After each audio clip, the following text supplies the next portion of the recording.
ये राजाओं महाराजाओं के समय की बात है। शेखर नाम का एक नौजवान यात्री था। वो अपने हाथ में एक किताब और कंधे पर झोला लटकाए शहर शहर गांव गांव घूमता रहता था। वो बहुत ही सूझबूझ वाला और ज्ञानी था।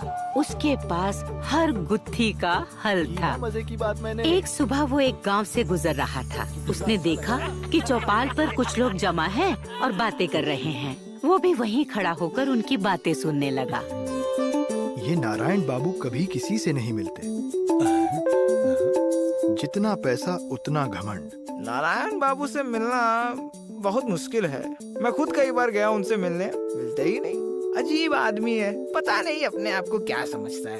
अरे वो तो इतना धूर्त है कि अगर कोई उससे मिलने जाए तो वो उसे सुबह से शाम तक बाहर ही खड़ा रखता है, पर मिलता नहीं। अपने को किसी राजा से कम नहीं समझता वो। इसमें क्या बड़ी बात है? मैं मिल सकता हूँ। क्या नाम है? तुम्हारे नारायण बाबू से।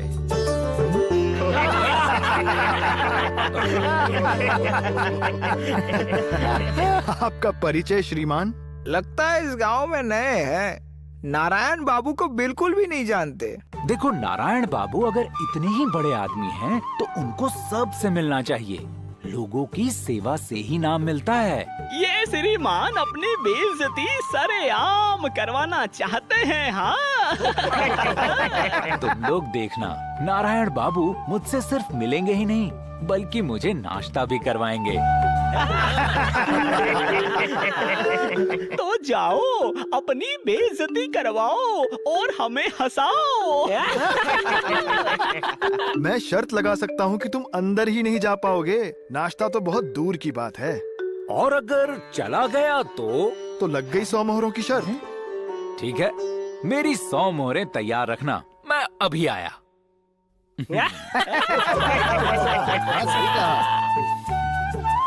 तुम्हें तो मुफ्त का बकरा मिल गया। 100 मोहरे लेने की तैयारी करो। नारायण बाबू से कहो कि शहर से कोई उनसे मिलने आया है। हमारे साहब जी सुबह सुबह किसी से नहीं मिलते हैं, और एक अजनबी से तो बिल्कुल नहीं मिलेंगे। चलो जाओ यहाँ से। तुम एक बार नारायण बाबू के पास जाओ और उनसे कहो कि मैं सोने की ईंटों के बारे में बात कर रहा हूँ। अगर वो मना कर देंगे तो मैं चला जाऊंगा। मुझे वैसे भी बहुत दूर जाना है। जाओ, उनसे पूछ कर आओ।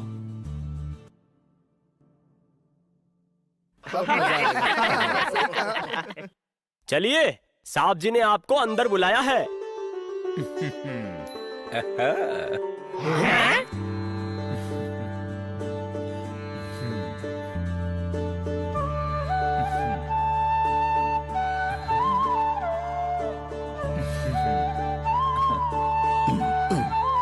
आओ नौजवान, कहो क्या बात है? जी, मैं सोने की ईंटों के बारे में आपसे बात करना चाहता हूँ।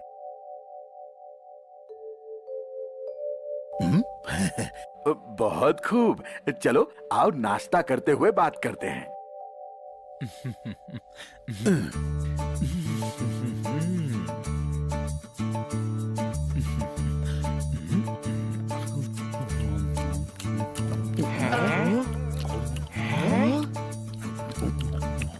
तो इन सोने की ईंटों का वजन कितना होगा? ये तो इस बात पर निर्भर करता है कि वो कितनी बड़ी है। कीमत कितनी है सोने की ईंटों की? ये इस बात पर निर्भर करता है कि उनका वजन कितना है। तुम कितनी सोने की ईंटें ला सकते हो? जितनी भी आप चाहें। बहुत अच्छे, कब ला सकते हो? जब आप चाहें। वाह, कितनी सोने की ईंटें हैं तुम्हारे पास?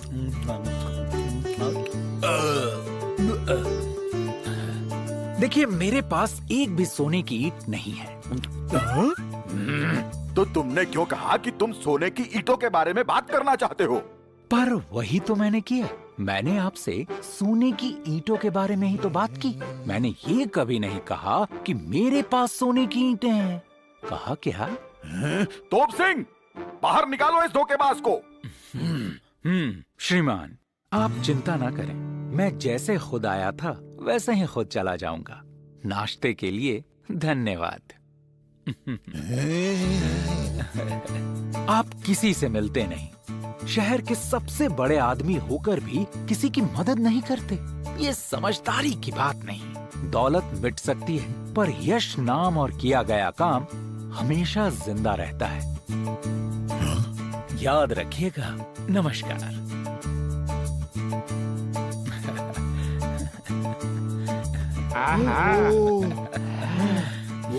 बहुत अच्छे। वाह, मान गए श्रीमान, आपने तो कमाल ही कर दिया। ऐसा तुमने क्या कहा कि वो मिलने को तैयार हो गया? एक लालची आदमी कभी भी फायदे की बात टाल नहीं सकता। वो भी नहीं टाल पाया और मुझसे मिलने के लिए तैयार हो गया। तुम वाकई बहुत बुद्धिमान हो भाई। क्या नाम है तुम्हारा? जी, शेखर। तुम शर्त जीते शेखर भाई, ये लो तुम्हारी 100 मोहरें। धन्यवाद मित्र। ज्ञान बांटने से और धन जोड़ने से बढ़ता है। अलविदा।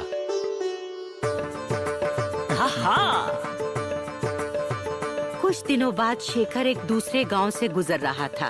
उसने देखा कि सड़क के बीचों बीच एक काफी बड़ा पत्थर पड़ा हुआ है और गांव के लोग सरपंच के साथ इस बारे में बात कर रहे हैं कि उस पत्थर को हटाया कैसे जाए।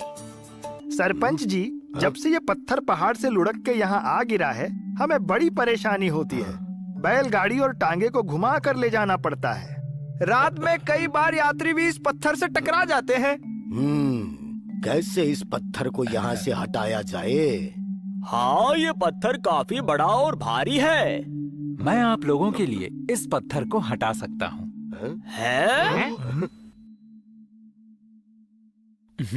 अरे जाओ भाई, ये किसी एक के बस की बात नहीं। हमें बातें बनाने वाला नहीं, इस पत्थर को हटाने वाला कोई चाहिए। हाँ, वैसे भी आपको देखकर लगता नहीं है कि आप इस पत्थर को 1 इंच भी हिला पाएंगे। देखने नहीं, समझने की जरूरत है सरपंच जी। मैं आपको यकीन दिलाता हूँ कि इस पत्थर को मैं सड़क से हटा दूंगा। अच्छा, चलो ठीक है। अगर आपने इसे सड़क से हटा दिया तो मैं आपको 100 मुद्राएं दूंगा। 50 अभी और 50 काम होने के बाद। ठीक है, मंजूर। तो ये लीजिए और हटा के दिखाइए ये पत्थर। जी, मेरी 2 शर्तें हैं। पहली, मुझे एक बड़ी और मोटी रस्सी चाहिए और दूसरी, सब मेरे साथ बोलेंगे, जोर लगा के हैशा।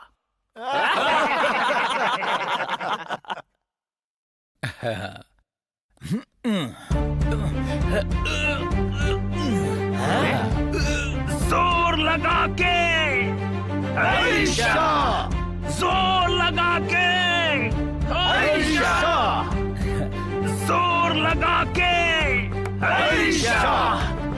बहुत बड़ा पत्थर है, वो पूरी ताकत लगाए हुए है।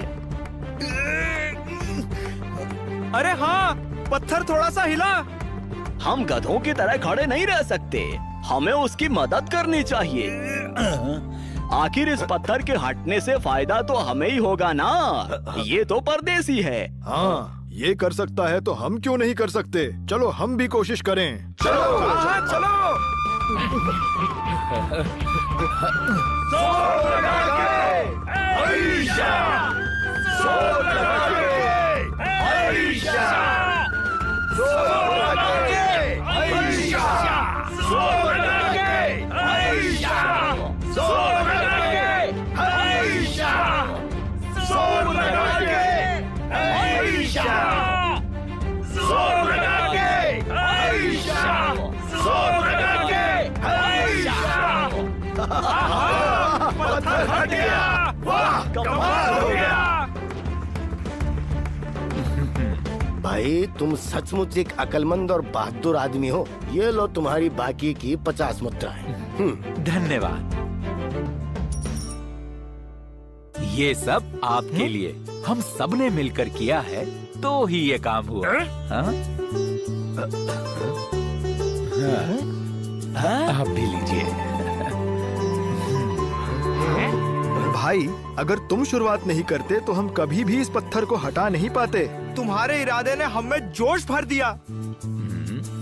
तुम कमाल के हो। तुमने धन भी कमाया, हमसे काम भी कराया, हमें हमारा हिस्सा भी दिया और हमारी समस्या का निदान भी कर दिया। यानी एक तीर से कई निशाने। तुम्हारा नाम क्या है यात्री? जी, शेखर। शेखर, तुम्हारी समझ बूझ ने हमारे सर से बड़ा बोझ उतार दिया। बोझा बांटने से कम होता है। कदम मिलाकर एक दूसरे की मदद करो तो पहाड़ भी हिल जाता है। समझे मित्रों? अब मैं चलता हूँ। अलविदा।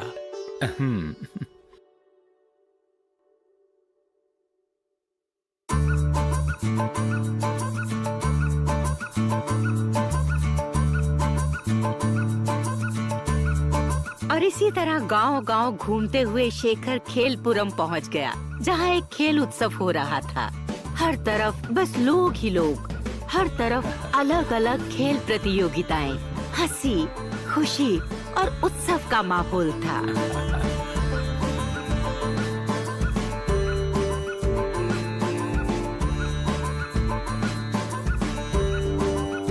तो आ जाओ खेलपुर के वासियों, अब शुरू होने वाला है एक मजेदार खेल। गमछा फेंको और 1000 मुद्राएं जीतो। जो भी खिलाड़ी गमछे को दूर उस दीवार के पार पहुंचा देगा, 1000 मुद्राएं उसकी। खेलपुरम के सबसे ताकतवर खिलाड़ी इस खेल में हिस्सा लेंगे। तो आओ आओ आओ आओ आओ आओ।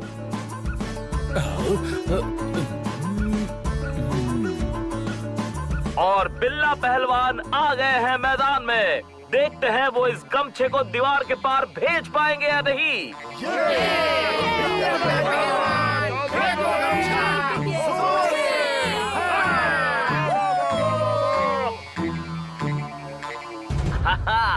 एक, 2, 3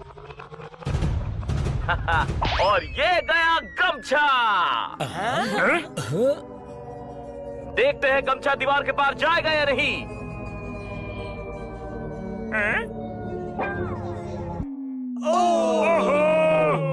और नहीं गया गमछा दीवार के पार।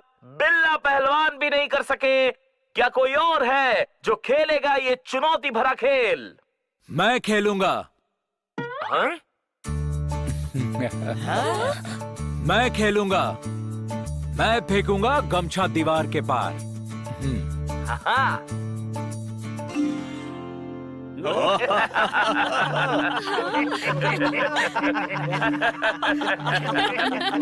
जब बिल्ला पहलवान नहीं फेंक पाया तो ये केकड़ी कैसे फेंकेगा? ये तो खुद ही गमछे जैसा हल्का फुल्का है। क्या नाम है तुम्हारा नौजवान? शेखर। तो अब शेखर पहलवान। पहलवान नहीं, विद्वान। ये दिमाग नहीं ताकत का खेल है विद्वान जी। अकल हमेशा भैंस से बड़ी होती है श्रीमान, आप देखते जाइए। तो अब शेखर विद्वान जी आ गए हैं मैदान में। देखते हैं जो बिल्ला पहलवान नहीं कर पाए, क्या वो ये विद्वान जी कर पाएंगे? क्या ये इस गमछे को दीवार के पार भेज पाएंगे? यार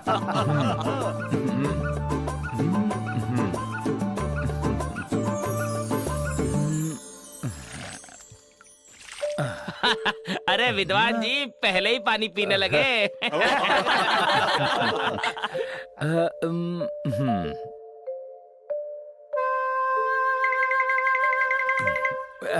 शेखर विद्वान जी कुछ तो कर रहे हैं गमछे के साथ। पहले उसे भिगोया और अब उसमें पत्थर बांध रहे हैं। क्या ये कोई अपना ही नया खेल बना रहे हैं? 1, 2, 3 और ये गया गमछा।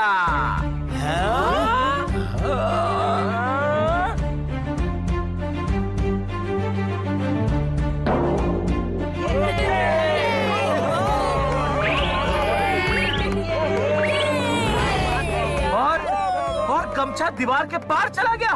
कमाल हो गया। वाह वाह, कमाल कर दिया।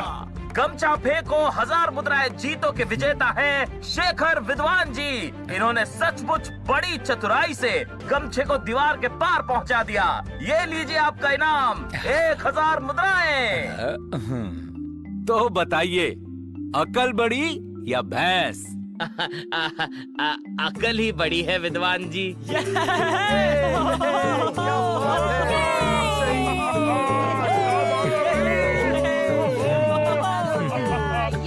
तो इस तरह अपनी अक्ल का इस्तेमाल करके शेखर ये बाजी भी जीत गया। शेखर वहाँ से जीतकर निकला तो उसने देखा कि बाजार में राजा का सिपाही घोषणा कर रहा है और चारों तरफ लोग जमा हैं। सुनो सुनो सुनो, हमारे प्रिय राजा, व्यंजन प्रेमी महाराजा भोजमल सबसे सर्वोत्तम पकवान ढूंढ रहे हैं। जो कोई भी उन्हें सबसे स्वादिष्ट खाना बनाकर खिलाएगा, राजा जी उसे बेशकीमती इनाम देंगे। सुनो सुनो सुनो। राजा का ये ऐलान सुनकर बड़े बड़े रसोइये अपने सबसे स्वादिष्ट पकवान बनाकर राजा के दरबार में पहुंच गए। शेखर भी वहां पहुंच गया, ये देखने के लिए कि राजा को कौन सा पकवान सबसे स्वादिष्ट लगता है।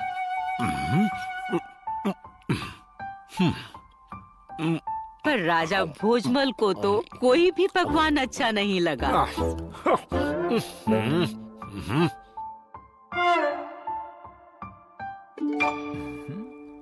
लगता है हमारी सर्वोत्तम व्यंजन की खोज अधूरी रह जाएगी जो है सो। क्या हमारे पूरे राज्य में कोई भी ऐसा नहीं है जो हमें सबसे स्वादिष्ट भोजन करा सके? ऐसा भोजन जैसा हमने आज तक कभी ना खाया हो जो है सो। महाराज की जय हो। मैं आपके लिए दुनिया का सबसे सर्वोत्तम खाना बनाऊंगा महाराज, पर मेरी एक शर्त है।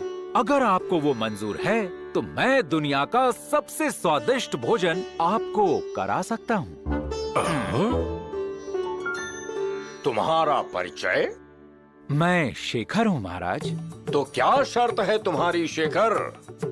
बहुत आसान शर्त है महाराज। कल मैं आपको अपना स्वादिष्ट भोजन परोसूंगा, पर कल मेरा भोजन खाने से पहले आप किसी भी तरह का अन्न, फल या कोई भी खाद्य पदार्थ नहीं खाएंगे।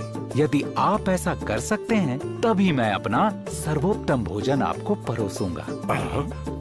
हमारा भोजन प्रेम पूरे राज्य में मशहूर है जो है सो। सर्वोत्तम व्यंजन की तलाश को पूरा करने के लिए हम ये करके भी देख लेते हैं जो है सो। हमें तुम्हारी शर्त मंजूर है शेखर। महाराज की जय हो। तो कल का स्वादिष्ट भोजन बनाने के लिए मुझे आज्ञा दी जाए।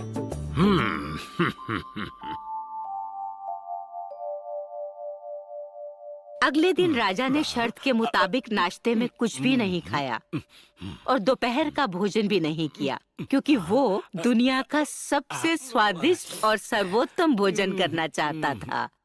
लेकिन शाम होते होते राजा का पेट भूख के मारे गुड़गुड़ करने लगा।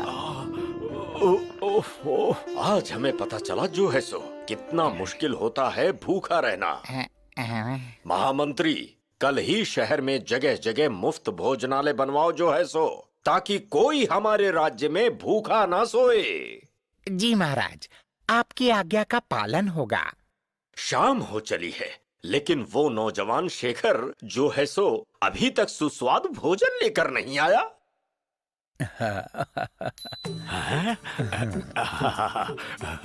मैं दुनिया के सबसे स्वादिष्ट भोजन के साथ प्रस्तुत हूँ महाराज। लाओ लाओ, मुझे खाना दो। मैं और इंतजार नहीं कर सकता जो है सो। दो मुझे थाली जल्दी।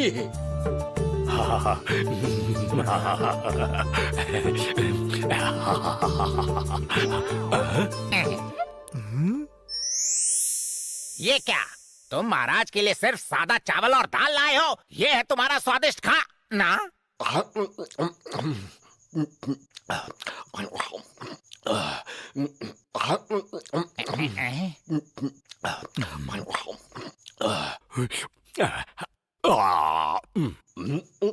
कैसा लगा भोजन महाराज? मैंने आज तक इतना स्वादिष्ट भोजन कभी नहीं खाया जो है सो। ये तुमने कैसे किया शेखर? ऐसा क्या था इस दाल चावल में? इस खाने में कुछ नहीं था महाराज। आपको लगी जोरदार भूख ने इस सादे से खाने को अत्यंत स्वादिष्ट बना दिया। हैं? लगातार पकवान खाने से स्वाद नहीं आता। भूख हो तभी खाया जाए तो स्वाद भी आएगा और सेहत भी। अच्छा, तो इसीलिए तुमने ना खाने वाली शर्त रखी थी जो है सो। तुम बहुत चतुर हो शेखर, हम प्रसन्न हुए। तो मेरा पुरस्कार महाराज? आज से हम तुम्हें अपना राज सलाहकार बनाते हैं जो है सो।